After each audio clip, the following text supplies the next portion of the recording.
Ladies and gentlemen, the Chinese Communist Party is America's best friend. Let me explain. Now, I'm on record as saying that most of the threats that face the United States are a complete fantasy. Jihadi terrorism is largely an invention of the United States and its Saudi Arabian colony.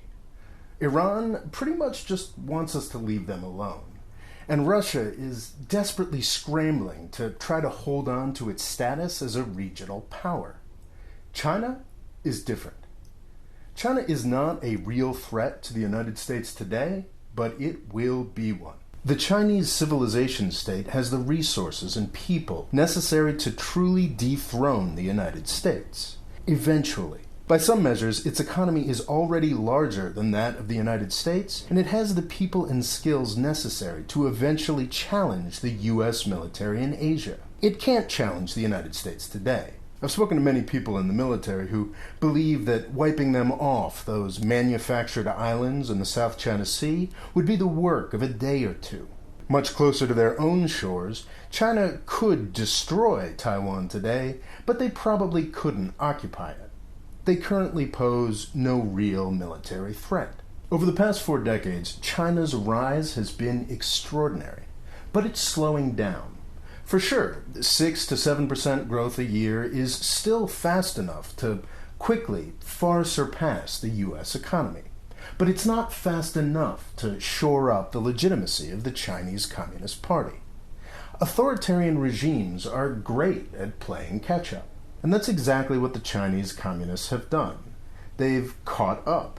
They've applied the lessons of development from other countries, and in many cases they've used stolen technology to do it. They've packed centuries of development into a few decades, and paved the country in concrete. Now they are dealing with the hangover, environmental, fiscal, and social. There are a number of crises in store for the country, and the Communist Party won't be able to handle them well. The incredible corruption and fundamental illogic of Communist Party planning and propaganda acts as a brake on China's true potential. It's now quite clear that China has a deeply capitalist culture and a tremendous capacity for innovation. They're beginning to make great strides internationally. But none of that will come to fruition without the rule of law. People need to know that contracts will be honored, and they have to be confident that their wealth won't be confiscated by a corrupt elite. As long as China is ruled by one party, its economic power will never truly dominate on the world stage.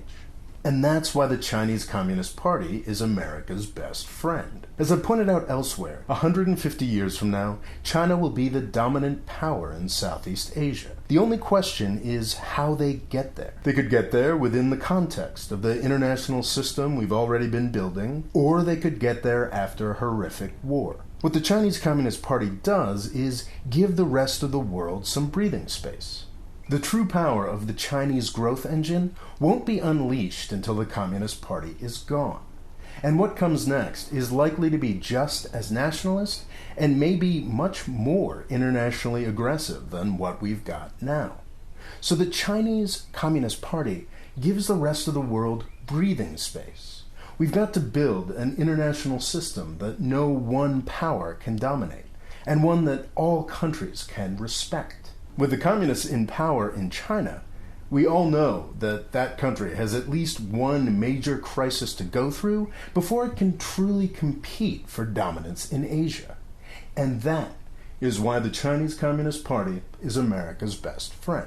Thanks for watching. Please subscribe. And I'm in the middle of a fundraising drive. If you think this message is worthwhile, I'd urge you to consider chipping in by clicking on the Patreon link that's around here somewhere. Thanks.